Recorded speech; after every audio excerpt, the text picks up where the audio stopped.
Hi, lovies. Okay, so today's topic is about basically, beginning a journey and how to stay motivated with that journey as you go through the process. So basically, you know, one thing that I do when it comes to starting a journey and beginning something is I need to make sure if I really want to do it. So one thing I would highly suggest is to prioritize. Take in effect of different things that are going on in your life right now as far as work, school, your mood, etc. How much does this goal or this journey mean to you? Is it the right timing? Because sometimes we force things that aren't necessarily ready to be dealt with yet, or pushed towards yet. So you kind of want to analyze it and see, am I ready to give it all that I got? Now, I'm a perfectionist at heart. So my first inclination is to, oh, everything's going to work and it's going to be amazing and this is going to be great and I'm going to succeed and I'm going to go here and there, etc. You got to be realistic. You have to give yourself a little bit of slack, in a sense that don't go in and saying that, you know what, I'm not going to half-ass this, but don't go in as expecting to be the president, unfortunately. Although you can be if you really, really want to, but let's be a little bit more realistic with the situation. So, for instance, I'll refer back to my physical journey when I decided to lose weight. So the last time I lost a large amount of weight was when I was in high school. And I kind of did it subconsciously. I was in physical education and I did do, classes about health and things like that. But I didn't say I was going to lose weight. I never said that. I just over time started to lose weight. Just thinking differently about my food, etc. This time around, it was harder because I had tried many times. Oh my goodness. I tried many times. But I think what the question really is looking, or the answer that you're really looking for when you ask that question is, what is your mentality towards the situation? What are you preparing for? How are you being able to recover from failure? Because that's going to happen. And I think the thing is that you don't look at it as a failure. You look at it as like an answer to a question of, that didn't work, so let's get creative and try a different angle. So you look at it as opportunity, as guidance, not necessarily like defining the situation.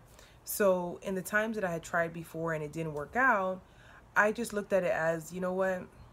Okay, I need to kind of reevaluate,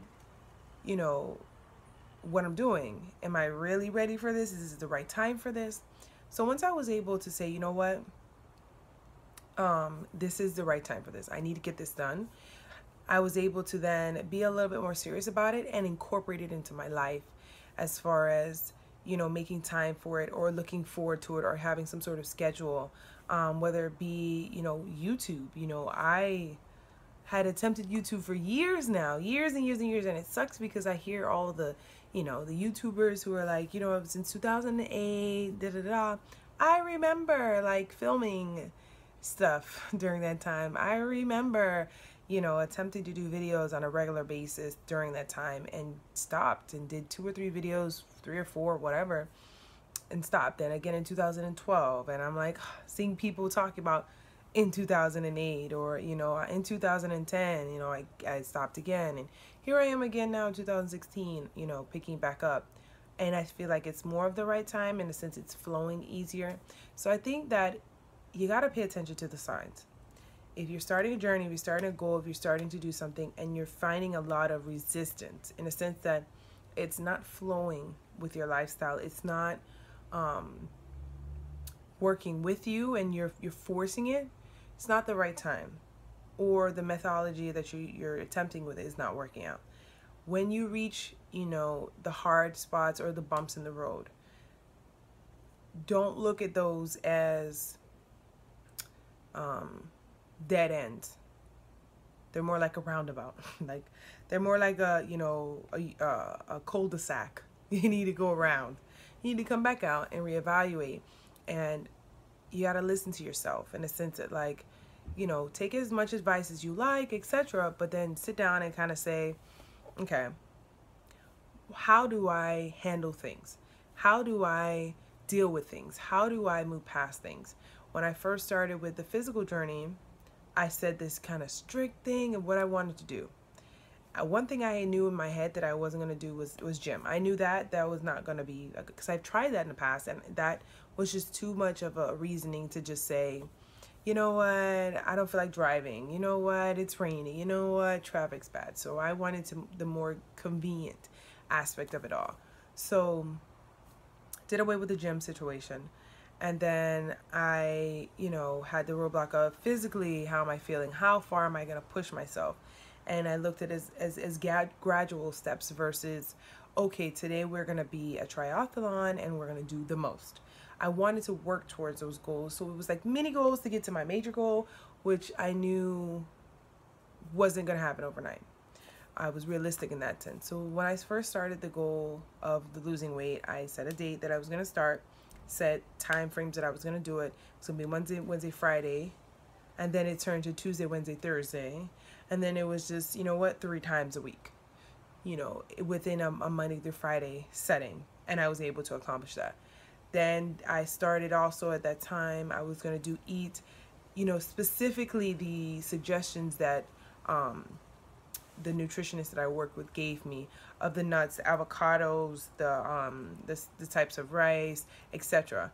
And then I realized, no, I'm not gonna stick to that. Not to say that I'm not a creature of habit, but those things were so out my comfort zone that I was forced. Like, I literally had trials within the trials of, you know what, I need to get creative here. I need to adopt new ways of thinking. So I recruited my niece at the time, to help me look at this selection of options.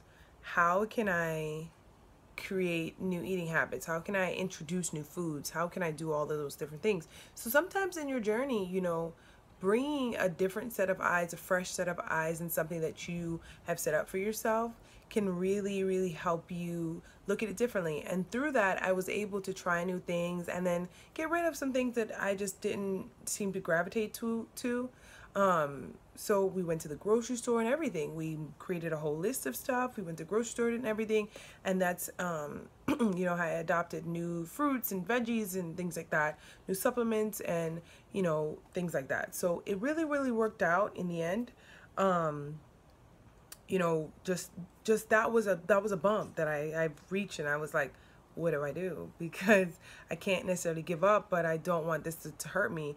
Food is the foundation, and so I want to make sure I get this right, but I also don't want to let this deter me from doing it. So I had to bring in help. You got to kind of look at it like when you're trying to answer a question on how to be a millionaire, or not necessarily how to be a millionaire, whatever the show is called, but, are you going to phone somebody, or are you going to ask somebody in the audience? Goals are something we set, but that doesn't also mean that you can't, get advice or guidance from other people. So I did that. And then with the workouts and stuff, I got to a point where I started doing Zumba on the Wii because I was like, I'm getting bored of my little, routines. And so, I just started to get creative. It was towards the same goal, but the journey of how I did it and what I went to do to get there was a little bit different. So that kind of helped when I reached adversity, when I reached times that I was just a little like, I don't know if I'm really doing this right, or if, this is the most effective way, etc. And I got creative, and I never let it seem as if, it wasn't attainable because I chose to give up or whatever. So, I did get some roadblocks in that sense, but yeah, I'm pretty, you have to be creative. You have to be flexible. You got to give yourself time to process. I don't want to say dwell, to process your shortcomings. If you skip over it too fast, you didn't get the lesson. If you take too long in it, it slows you down. So you got to kind of have I have a mental note in my head, because I'm weird like that, of depending on what the scenario is or kind of what it falls under, how much time I'll give myself to deal with it. Usually for most things is about a day. Whenever it happens in the day, I'll give myself a day. The following day, if it happened at 8 o'clock at night, the next morning we're over. If it happened at 8 a.m. in the morning, the next morning we're over it. with my, my relationship or things at work or things like that. I'm always giving myself just some time to kind of process it, understand with it, deal with it, and get over it. If I notice that, it's still lagging with me, then I'll say, maybe you're running a little too fast on this. Give yourself another day or half a day, or by the end of the day, you're going to end it good. So those are the kind of sort of things that I'll do to process, to deal with those things, to work through those things. And then, treat yourself. In a sense that we're not talking about like treat yourself like you accomplished a goal. We're talking about like, I don't know, tonight we're going to, watch your favorite movie, or tonight, you know what, we're going to light a candle while we take a shower. Little things like that, that you kind of take care of yourself and allow yourself to just feel pampered by yourself, because you're kind of giving yourself the pat on the back. So every now and then you want to give yourself the pat on the back, because at the end of the day, you're motivating you to motivate your future self, so it can be a little bit of a lot, and you don't want to, sometimes when we set certain goals, it puts pressure or creates sacrifice on other goals or other lifestyles that we're maintaining. And the thought of treating yourself or celebrating something, a milestone, a halfway point, etc., may put that pressure on something else that you're currently working on, or sacrifice your lifestyle.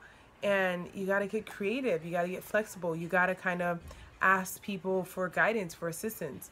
Sorry for all this noise. It's the background. I'll show you guys my view. It's beautiful. But there's wild birds out there and they make hella noise. It's so cool. It's cool. I'll take it over having neighbors. But yeah, so I think that would be my best advice is, those road bumps are going to come. You're going to anticipate them. You don't know what they're going to be.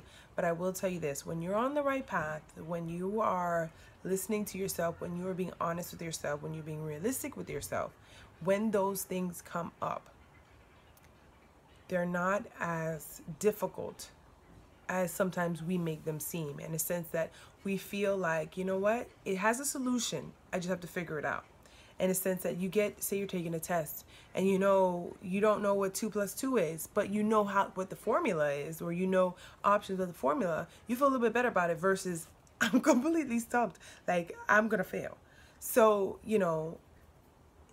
it's that kind of same concept. But yeah, I hope this was helpful. I hope that this gave you some kind of guidance or ideas or advice on kind of how to push through those moments and not look at them as negative, because once we do, we're automatically shutting down, in our mind frame of like, you know what, it's not gonna work out, and then we fall farther back and we're less motivated. So it's almost like, you know what, I knew something was gonna happen, I didn't know what was gonna happen, something was gonna happen, okay, now let me figure it out. So yeah. All right, ladies and gentlemen, until my next video, thank you so much. Like, comment, and subscribe. Talk to you guys soon.